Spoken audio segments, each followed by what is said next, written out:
I don't know why I'm so nervous. I feel Me sick. too. I'm excited. I Yeah. feel like the ones where we're nervous are usually the best ones. Well, see.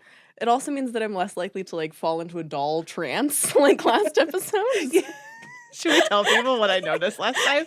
When I was doing my episode last week, Siena was like looking at me, and you know how like sometimes you look at doll eyes, and they kind of like They flutter? They flutter. Siena was looking at me, and I was looking back, and I was like, "Why is just one eye going down a little bit?" I was like, "Why is the other one going down?" They were just like had a mind of their own, and then we like. The camera overheated, and I was like, "Siena, are you okay?" And Siena's like, "Why? I think I'm really tired and hot." I was like, "Cause like I was trying to be nice, but I was like, your eyes were like doing this thing." You look like you're possessed by the haunted doll sitting in between. So if anyone caught that, it's very hot in here normally. Again, I'm like shocked that I was articulate, like semi-articulate during that period of the place episode. between sleep and awake, you just cruised through. Well, because to be honest, I spent a lot of college in that state. That's what you were saying, yeah. To be fair, this is so... I don't know if I want to say it. In one class once, I was a fresh baby. Yeah. I was all fresh barely babies 18, once. right? Right. I claimed narcolepsy in my 9 p.m. fiction writing class where we didn't have desks and we sat around in a circle and it was dark out and my head was down and I'm just turned 18 and I was like, my teacher pulled me aside one day and I was like, and she knew. Yeah. That was a lie. Yeah. Like, obvious. I was just a sleepy baby. How often do you think people claim narcolepsy? I don't know. College? It's gotta be pretty Don't high. claim the thing, but maybe freshman year of college, I think you're allowed a little bit of grace. On that note, welcome to Splice and Splatter, The film podcast presented by the Jean Cocteau Cinema in Santa Fe, New Mexico, where classic horror meets modern gore. We're your hosts. We're hosts. We are hosting. The hosts Hosting with is the most. happening.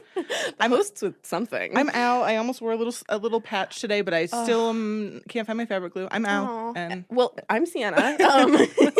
You can glue it on when we have Beasley's Pride Battle Vest session, which I think is happening after this episode comes out. So yeah, you guys, I'm wearing I did it. It's summertime. I took a denim jacket that I had in my closet and I cut those sleeves off, baby. Yes, baby. And cut those sleeves off.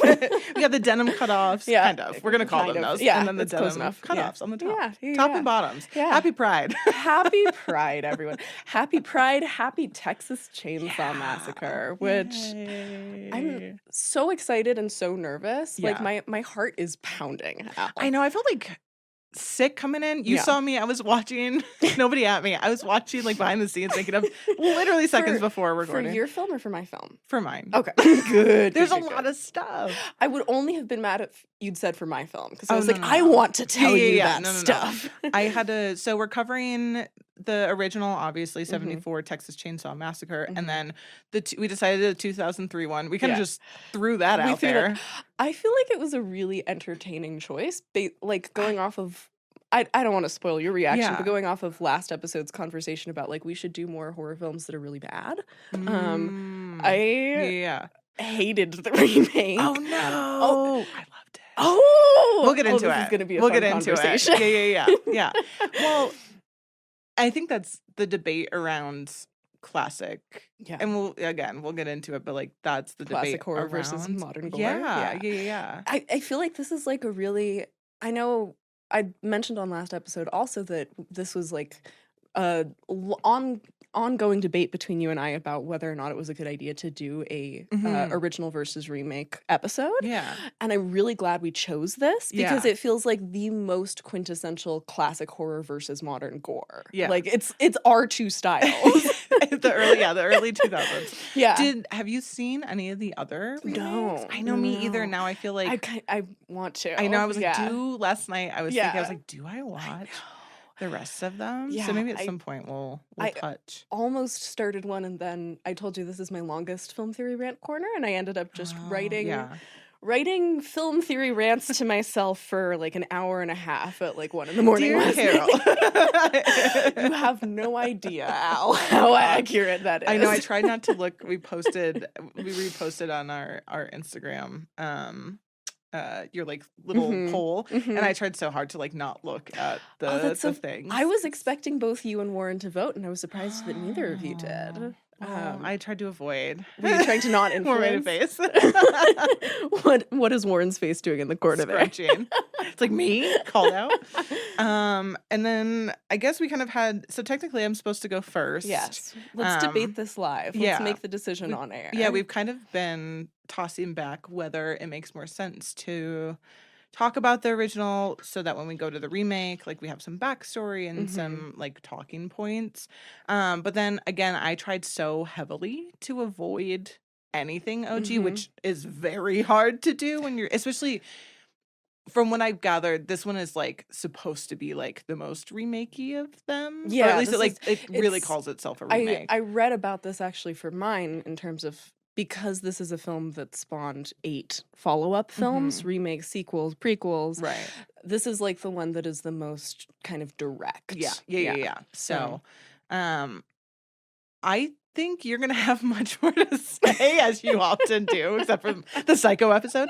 But I'm kind of partial to like, this is gonna sound so bad. I'm like, just get me out of the way.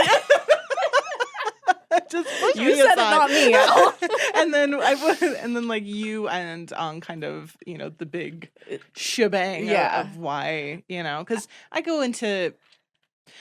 don't really go into the theory so much. I do pose like a question at the end. But I don't know. Yeah. I don't know. I mean, as you know, we were talking about with Warren before we started, the original Texas Chainsaw is a film that has been done to death, right? And so I tried in my writing about it to actually incorporate your film more than So crazy. more than I usually do. Yeah. Normally, I think we both try to stay away from each other's films as much as possible. But especially because this one is going to be very theory heavy, and because I wanted to talk about something theoretical or like something about how I view this film and like the films that it spawned that I've not seen other people talk about. And so because of that, I feel like me first. I think We'll just so. get me out of the way. That's okay. That's fine. We'll get the film scene and out of the way. I love to hate it. Though. I love it's okay. to hate I still it. hate The Strangers with like a fiery passion. Good. Which I actually talk about in this. I'm never gonna miss an opportunity to bring up how much I hated The Strangers. Good. Although the new one looks good. It does look good. We should go see it. We should do a little Splice and Splatter outing. Oh my to God. the A little theater. field trip? Yeah. Yes, please. Yeah, a little field trip. Before we jump in, do you have any tidbits today? I do. Do you have a tidbit today? I do. Which... I don't know how great they are. Actually, one's pretty cute. Start me with yours. Okay. Yeah. Again, couldn't place it. So my little bit, yes, more than anything, is when they filmed, you know, the scene where the possum jumps out of the thing. So when they one of the only things I loved. Well, you're gonna love this then. So when they originally got to that location, there was a dead possum in there, and they wanted to like keep an aspect of it. That. So they Did they use the real dead possum? No. So they hired a possum, and so. Sorry, continue. You want to hear the rates? So they hired a possum. They didn't use a dead one. But they said every time they shot it, the possum just appeared more and more adorable instead of scary. And so so when I saw that scene, I read that fact prior.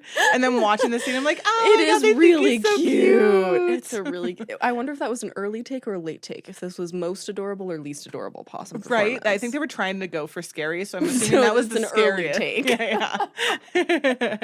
What I was like trying to restrain myself from saying is like if it had been Toby Hooper, he would have absolutely just shot the dead possum, and that is so much of what I love about it. But we'll get into that. Yeah. So that's my bit. I love your bit. My tid. I don't know if you know this already. I feel like it was something that I kind of honestly just wanted to get out of the way at the beginning because it's very tiddy and I think it sets stop. It's pride, okay? And I think it sets up both of our films, like it's important info, but I also just was like, let's get it out of the way at the beginning. Yeah. Do you know where the idea of the chainsaw as the weapon came from? Yes.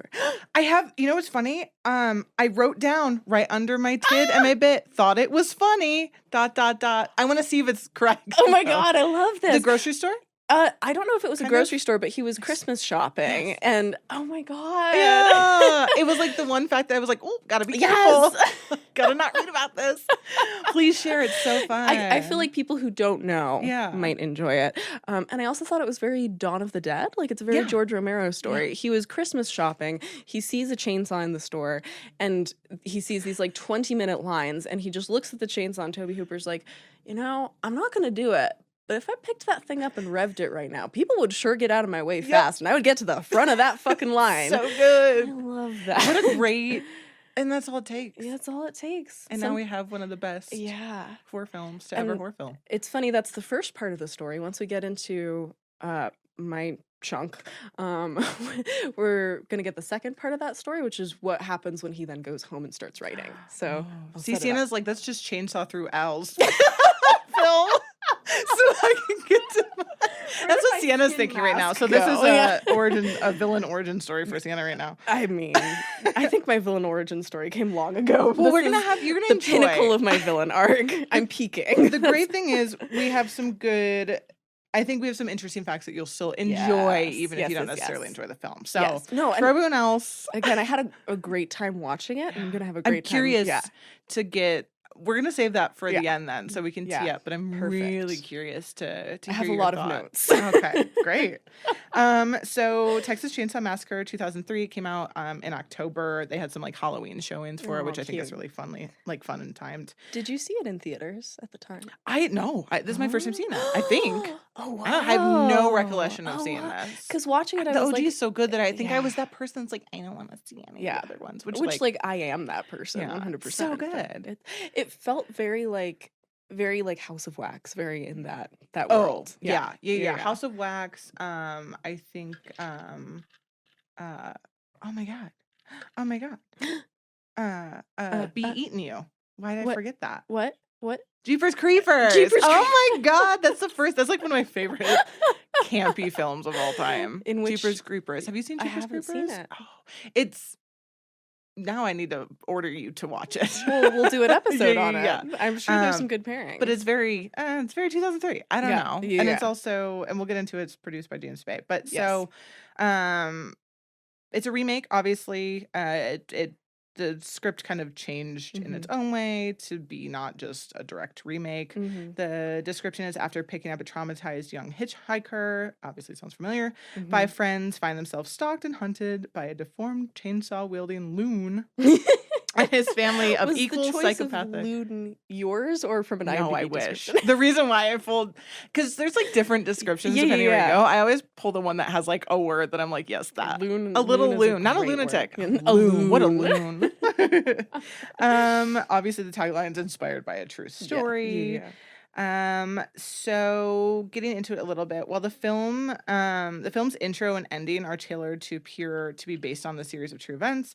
Obviously it's fictional. We all know that.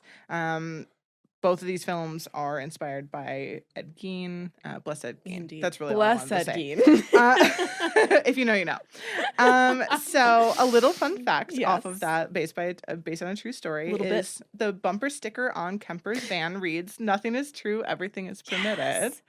And it's a direct reference to the movies based on actual events claims, and maybe kind of alluding to this mystery of Leatherface and his unclear background, and kind of like limited knowledge of the world. So while we're on the subject of Bless Ed Gein, actually, Bless Ed Gein. I just wanted to shout out because like I ended up like doing some like Ed Gein refreshing research. I think you were gonna say like some Ed Gein like impressions, which I don't even know what he sounded like. Okay, I'm gonna work on that for next episode. Next time. Wow, I just completely forgot what I was gonna say. Ed Gein. So one of the things that I noticed watching this that I wanted to shout out for you that I thought you would find fun.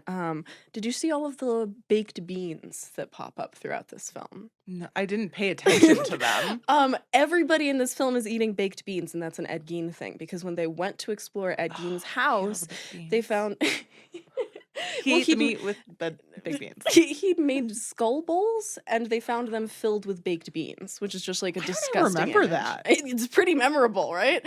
But so when when she goes into the house with the two women and Yeah. the little kid. I'm sorry, I can't remember anybody's name. Oh, in this. me But- either. I never Great. can. Great. Even for my film, Yeah, I I can't. feel like double check. Yeah.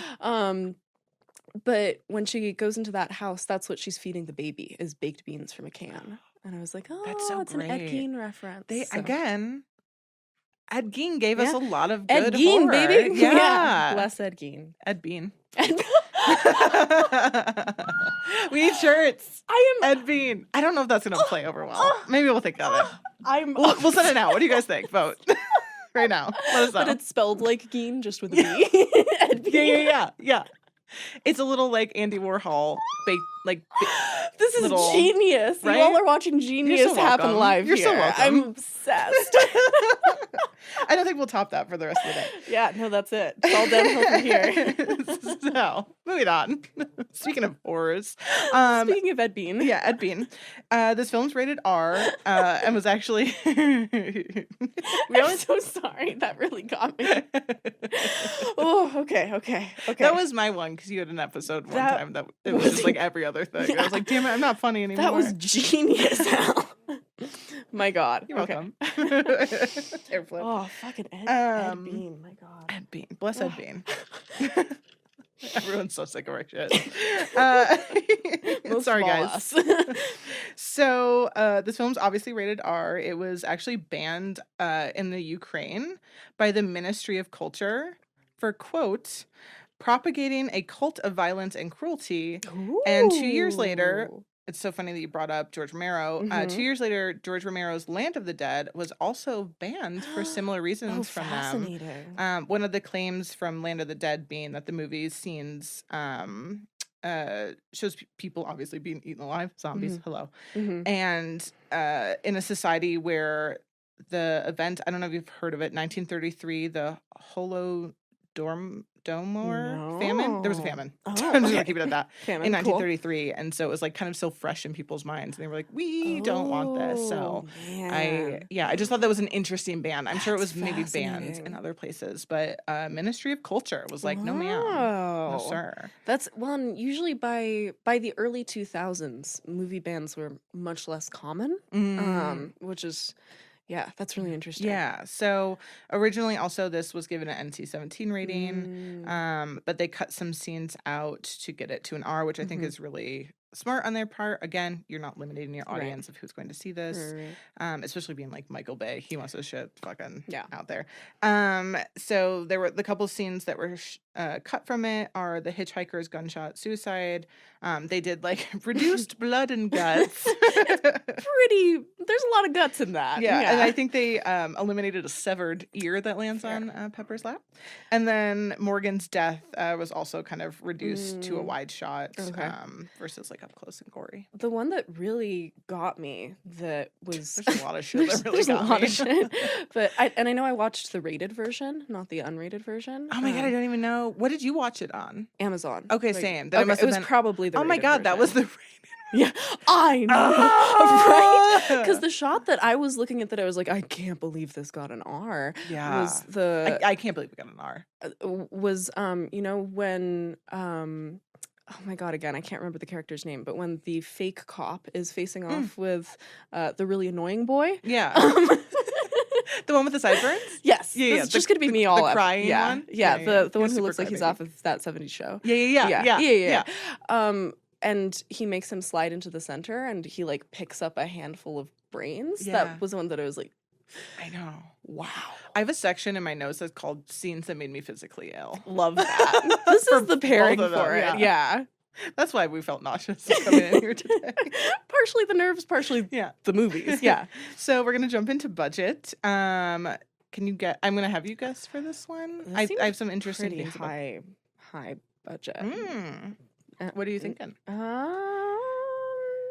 I'm gonna go. I mean, this isn't huge, but I'm gonna let's guess 7 million. Oh, you're actually ballpark. That's a really Oh. great guess. It was 9.5 million. Ah, look at that. And Still got it, Yeah, baby. you still got it, baby. I love when we guess correctly. It makes me so It's excited. so satisfying. Yeah. It's just our own game. Yeah. It gives people the time, all of you, a time to guess too. Yeah. So should do like a little Jeopardy style Yeah, clock. Yeah. give people seconds. Yeah. And then in the box office, so 9.5 million to make. You hated it. So what do you think it made in the box office? I hated it, so it probably did well, right? What do you guesses? 30 mil? No, higher. Oh, you're gonna be so disappointed in this fact. No. You're gonna hate this. Did it pass 100? Yeah. Ah! So it made 107.4 million. This hurts my heart. It grossed 10 mil or 10.6 mil in its opening day. It concluded its opening weekend with 29 million, and then it also debuted #1 in the box office that week as well. I loathe that. And in 17 days of its release, the film had grossed 66 million US, and is the highest grossing Texas Chainsaw Massacre in the entire franchise. And Siena is leaving. This was a great podcast while we had it. I know. I was like, oh. I'm gonna throw my cowboy hat, man. Like, where's my chainsaw? where's my chainsaw? Yeah, it's the highest. Still to this day, it is the highest grossing. In today's money, it would have made $182.3 million. That breaks my fucking heart. But you got to think too. Again, when we get to yours, there were such different things at different times. I was shocked to learn this because I guess I'll get into it. My like perception of this film going in when I found when I found out Jessica Biel was in it, I was like, oh, this is gonna be horrible. Me too. I was like, this is gonna. Well, you felt that way. I did. My opinion changed. But I was like, this Jessica is gonna Biel be. wasn't the reason I found it horrible. Though. I will say that. Yeah, I really she's liked fine. her in it. Yeah. Loved her outfits. I'll say that. Yeah, of course you did. So you say wearing the same outfit. But yeah, highest grossing still to this day. And it's really crazy to see the comparison. Again, the budgets get bigger on the other one. So like you'll have like 20 mil, 30 mil. Makes sense. So it's only going to make so much. But I was shocked. I just think, again, that like 2000 to 2007 horror, you had all those really gory movies. And I think like people were ravenous for it. It's true. It's true. So I find it so interesting to see it because I feel like I'm getting like confirmation. Yeah, no, like this was my time. Well, and I think that's part of why it's so interesting to do these two back to back and to start with yours because I kind of like that we did this. Yeah, and it is so much. You see so much more, and I think that's part of what's so interesting about it as an adaptation is like this is not like a Gus Van Sant doing Psycho shot for shot remake. This is like everything that Tobe Hooper does not show this film shows, which is why I hated it. Yeah. Continue. So, Siena's least favorite little thing of the little tidbit of the podcast. We have director Marcus Nispel. I don't know how to say his name. Panic. I didn't write down anyone phonetically. For a split second, I was picturing that written onto the end of his name. The Actually, that's how he in interviews. It's Nispel for those that want to say it the correct way to yourselves right now. He did the 2009 Friday the 13th and 2007's Pathfinder. There's a lot of crossover in crew I've noticed for those films. That's always cute. Yeah, so cute. So prior to doing this, he had directed. So he's a German director. He directed so many fucking music videos. We actually have two big crew members that did a shit ton of fucking music videos. Makes sense because like especially the shot pulling out through the bullet hole feels like very music video. Yeah. So he kind of brought that to this project. He talked a lot about how in like music videos and commercials, like in commercials you can make them look like music videos, and music videos you can make you could make them look like films. So he was like, this was such a fun thing for me to do in like his style. That's cool. And boy oh boy do they talk about like how much this is his vision, even with such a great cinematographer. So he did music videos for like B-52s, Aretha Franklin, Elton John, the Spice Girls, and like a slew of stuff. So rumor has it that when Marcus was offered this movie, he actually said no because he didn't want this to be his American debut coming over. He really wanted to have an original film. Oh, okay. Which is kind of like integrity in that. Like, do I really want to do a remake of the best? The masterpiece? Yeah. So I wonder what convinced him to Oh, got what convinced Love. him. Have it. I have yes. it. Bless ya. So he said and you'll love this though. He said remaking Texas Chainsaw Massacre was blasphemy and was sure to be a failure. So he really didn't Correct. want anything to do to do with it. So Interesting. I love that he had that mindset going into this. I have respect for that. Because he had respect Yeah. for it. He did it because Yeah. hey, it's a paycheck. But and I think he did a great job. So It definitely feels like it's made by somebody with a lot of love for the original. They're if anyone's interested, there is hour and a half. I know if you have like the Blu-ray, it's on there, the making of, but it's on YouTube too. So cool. you can watch like an hour or something making of. And it's like one of the best 2000s making ofs I've ever seen. We know that's a high bar for Al because Chad Michael Murray's been coming into my TikTok lately because he's like on a press tour. And I'm like, oh, yeah, I probably should have talked all this smack about what a dick he was back when he was younger, and it was a time when we were all saying shit that wasn't great. But who among us was a good person in the early 2000s? Me. I was 6, so I can guarantee you I was not a good person. We tried. So you asked what convinced Marcus to take this. So his friend Daniel Pearl, who's actually the cinematographer from yours. Oh, that's right. I was like, where does that? Yeah, where's the name sound familiar? I was wondering if you would recognize names because sometimes I delve into this a little more. So Daniel Pearl was the original cinematographer, and they were friends because they'd worked on a bunch of music videos together. Wow. And actually, Marcus, the music videos that Marcus directed, Daniel would be the cinematographer for. So they have a really long working history. And so Daniel was like, take it.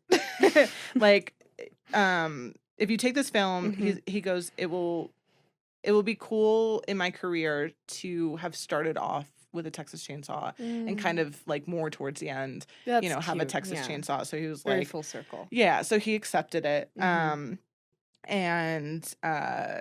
then we're going to get into Daniel. So Marcus accepted it. And of course, Daniel was like, if you get it, like, hire me. Yeah. Bro. Duh. So not only did Daniel do the original, like I just said, once he got offered the role, called him up. He was like, duh, I'll do it. And so they started this journey together.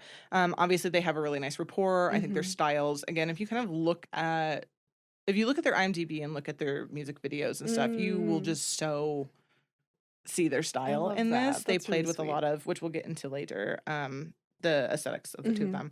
So he called him up. He said, cool. And you were... Oh, I was just thinking even the color palette that they use feels very music video too. Yeah, a lot of...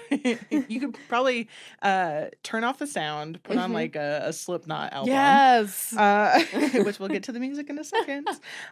So actually we'll get to it now. I'll skip over the writer for a second. Bring us into the music. The music and composer for this is Steve Jablonsky. We got there. I love that name. He satisfying name. Jablonsky. He composed basically every Transformers film. So again, him and Michael Bay have had a very long career together.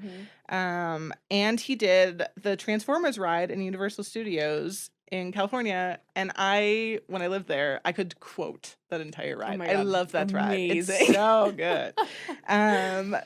Fun fact for me. On Between Two Queers, we need to have an Al rendition. Oh my god, I wonder how much I would remember. It's been a few years since I've been. Probably most of it. I probably annoyed every person that sat next to me on the ride. I would just be like, I almost feel like if we got a couple drinks in you would remember it more. Oh my god, probably. Yeah. Probably that and the tram tour. Where we could see Norman. So good. Field trip. Yep.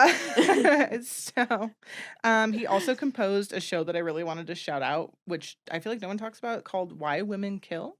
Oh, I've heard of this. Yes. It's so good. There's 2 seasons that I know of.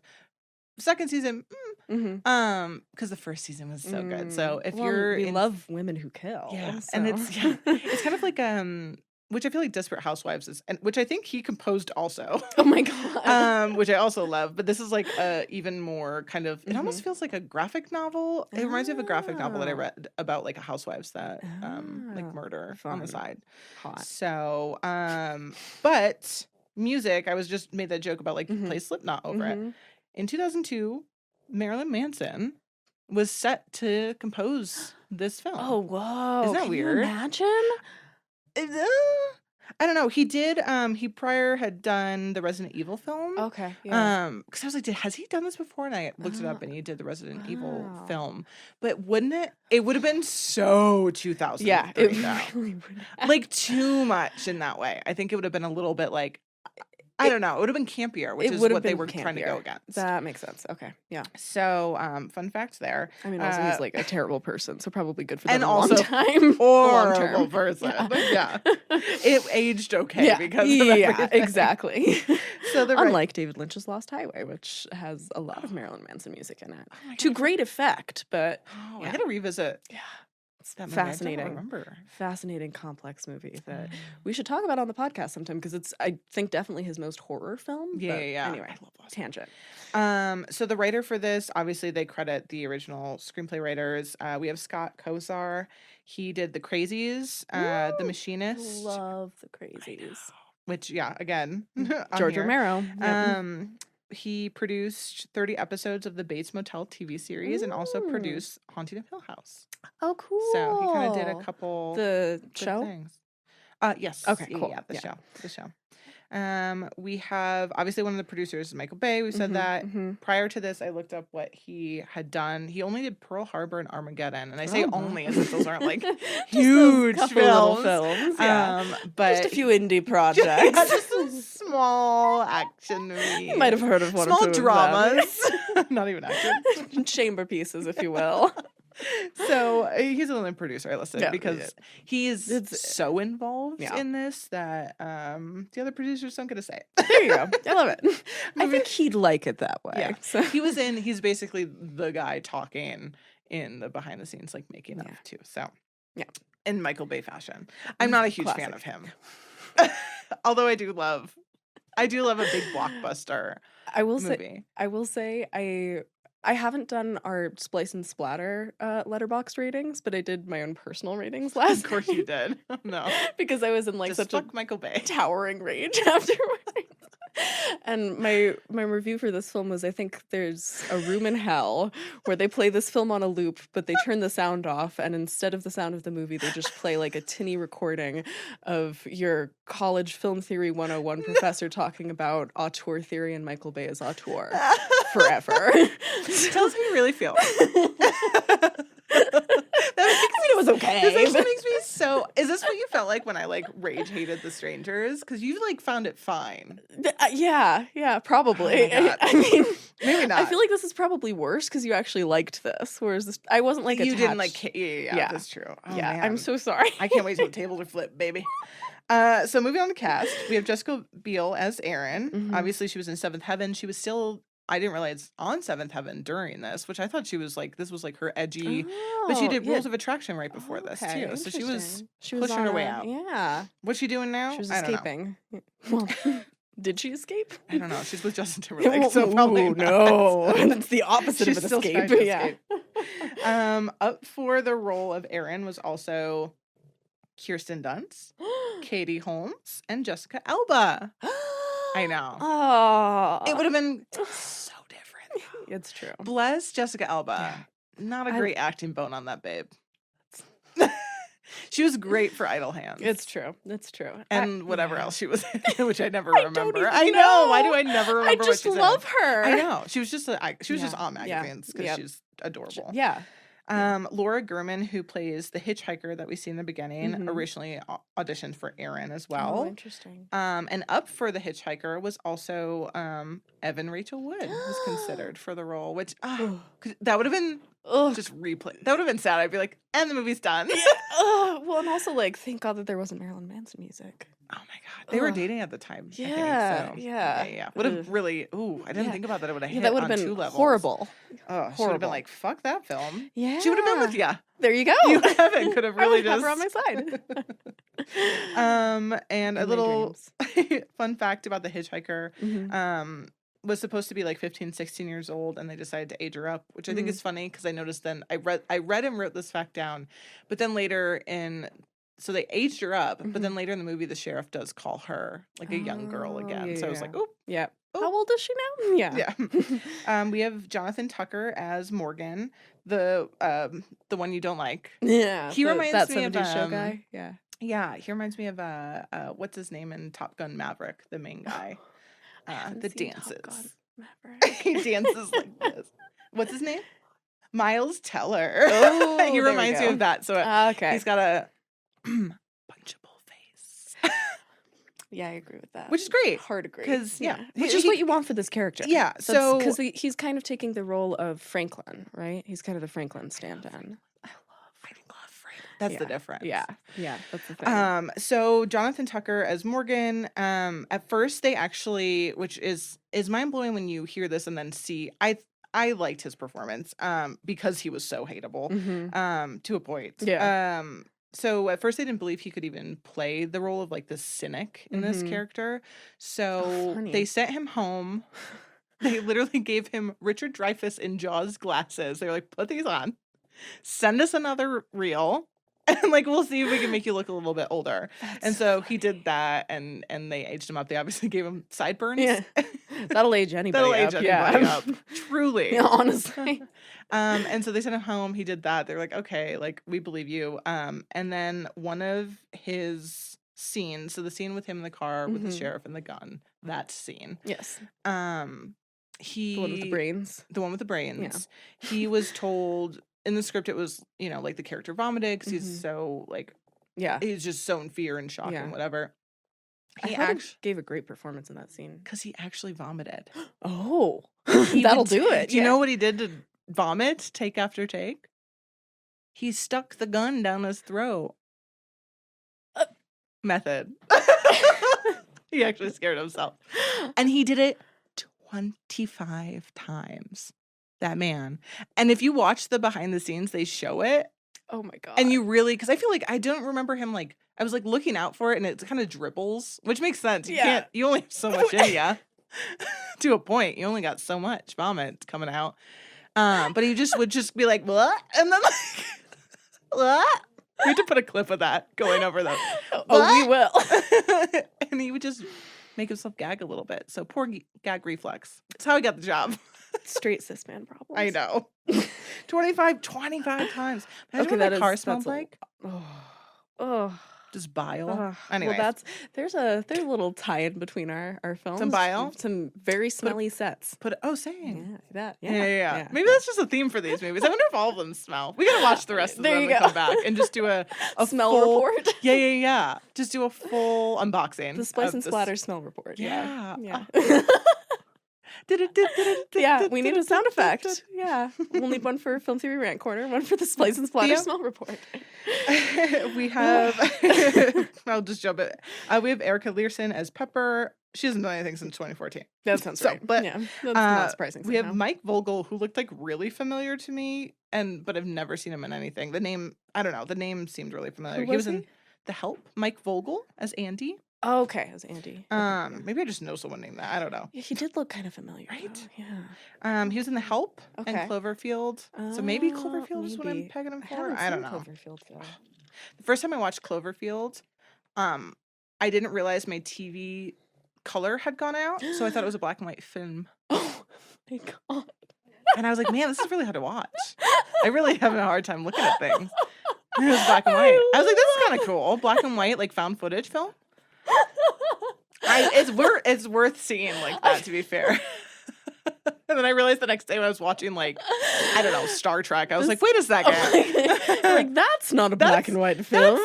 I remember that in color yesterday. Funny. So this is, oh my God, it's so like you watching Funny Games and not realizing that people are talking. The fourth wall is in fact broken whole time. Not just at the end. Not just at the end. Yeah. Several other times, in fact. Yeah. Okay, pull it together, Siena. I'm sorry. I'm throwing us wildly off track. Oh no. I'm just trying to you're trying to chainsaw me through the line is really what's happening.